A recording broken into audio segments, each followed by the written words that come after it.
Olá, sejam bem-vindos ao canal Meu Cérebro Mudou. Trouxe a neuropsicóloga Silvia Bolognani para falar algumas coisas para vocês. A Silvia ela é coordenadora-chefe do Centro Paulista de Neuropsicologia. Conheci a Silvia já faz uns bons anos, desde 2007, quando eu fui parar no CPN. E ela trabalha com o tema há bastante tempo. É uma neuropsicóloga renomada que eu admiro muito, que eu gosto muito. E eu resolvi trazer ela aqui para vocês para dar uma ajuda nos temas que interessa pra gente. Um prazer, obrigada pelo convite. De nada, o prazer é nosso. Primeiro vamos começar falando para todo mundo entender o que é lesão encefálica adquirida.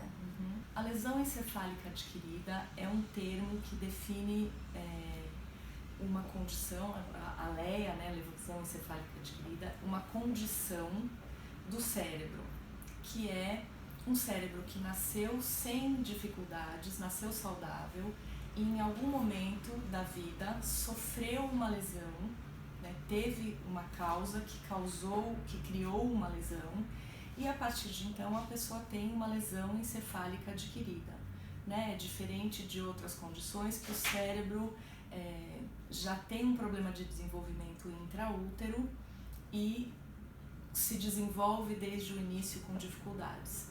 No caso da LEA, ou lesão encefálica adquirida, ela é adquirida. A gente chama também de lesão cerebral ou de lesão encefálica, lesão cerebral adquirida. Isso. Então, o que quer dizer a pessoa ter uma LEA? Quer dizer que ela teve alguma doença ou algum acidente ou algum evento na vida que fez com que ela tivesse um problema cerebral de uma data em diante. Quais são os tipos de problemas que podem que podem causar uma lesão encefálica? A gente tem os problemas traumáticos, né, que são traumas, não traumas psicológicos, mas traumas de encontro violento de alguma coisa com o cérebro. Então podem ser os traumatismo craniano, isso é uma coisa que a gente ouve bastante falar, né? Ah, teve um traumatismo craniano. A gente chama de traumatismo crânioencefálico e que também é sempre referido no meio médico como TCE, traumatismo crânioencefálico. Então esse é um tipo, né? O traumatismo crânioencefálico é quando alguma coisa externa atinge a cabeça, a caixa craniana e o cérebro lá dentro balança e se machuca pelo contato dentro da caixa craniana. O cérebro chacoalha, tem um traumatismo craniano fechado. Uma outra forma de traumatismo craniano é o aberto, quando alguma coisa perfura a caixa craniana e atinge diretamente o cérebro. Então não é que o cérebro se bateu lá dentro. Uma bala, por exemplo? Uma bala, por exemplo, ou uma pancada num assalto ou alguma coisa e esse objeto atinge o cérebro. Então esse é um traumatismo craniano aberto. Uma outra forma de se causar uma lesão encefálica, uma outra causa, são os acidentes vasculares. Então é quando algum problema na vascularização sanguínea do cérebro ocorre. Então pode ser desde uma isquemia, né, que é um acidente vascular cerebral isquêmico, quando falta sangue numa região, ou o que a gente chama de derrame, que é um acidente vascular hemorrágico, quando sangra, por algum motivo tem uma ruptura e sangra, uma veia, uma artéria sangram dentro do cérebro, danificando aquelas células ali ao redor. O que causa AVC? Muitas vezes problemas de pressão, muitas vezes problemas de colesterol, todos os tipos de problemas, às vezes diabetes, às vezes problemas de coração, que causam então um problema na vascularização do cérebro.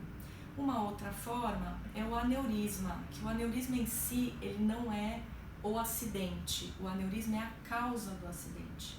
Ele é uma má formação na veia que forma como se fosse uma bolinha que pode estourar e causar o sangramento.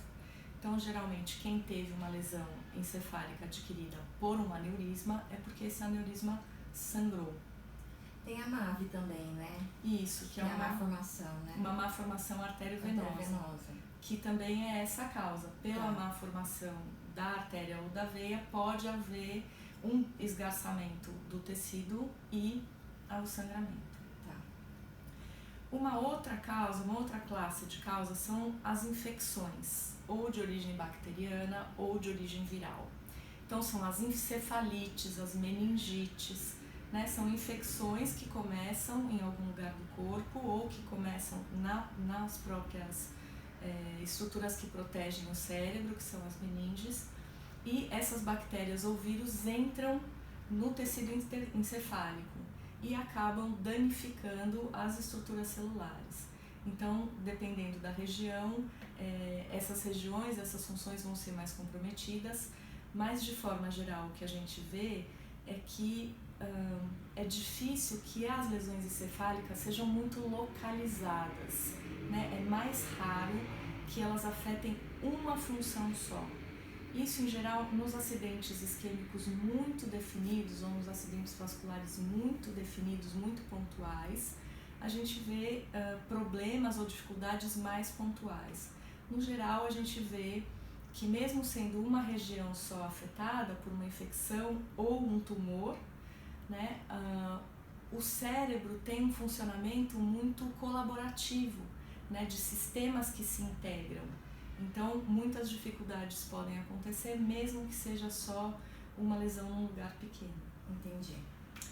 Uma outra coisa que acontece é que em algumas técnicas de imagem que a gente tem, às vezes o raio-x, às vezes tomografia, ou às vezes até a própria ressonância, logo depois de um acidente ou um tempo depois de um acidente, não mostra claramente uma lesão.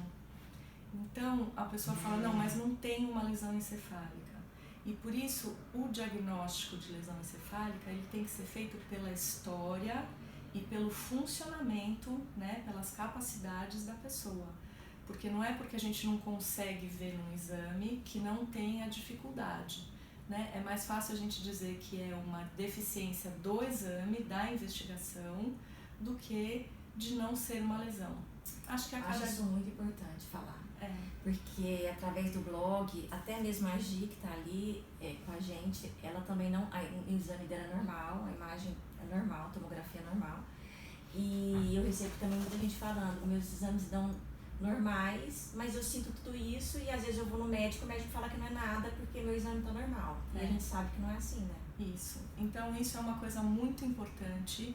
Se você teve ou se você conhece alguém ou defendendo a categoria, se você é psicólogo e atende alguém que tem dificuldade cognitiva, que tem uma depressão recorrente, que tem sintomas de dificuldade no funcionamento mental ou cognitivo, investigue na história se ela teve algum acidente ou alguma possível causa de acidente, porque não necessariamente isso vai aparecer nas imagens de rotina. Agora que a gente falou das causas, então que podem ser as traumáticas, o TCE, né, o traumatismo crânioencefálico, as vasculares, derrames, isquemias, malformações venosas, aneurismas, as infecciosas, então encefalite, meningite, que pode ter uma origem bacteriana ou viral, os tumores, né, que são processos de desenvolvimento celular anormal em alguma região do cérebro. E a gente tem também, às vezes, processos metabólicos que podem causar uma lesão definitiva no cérebro.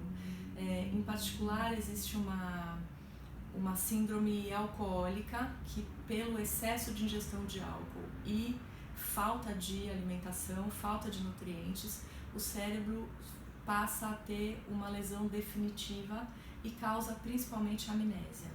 É chamada de síndrome de Wernicke-Korsakoff e uma das principais dificuldades que ficam é a amnésia.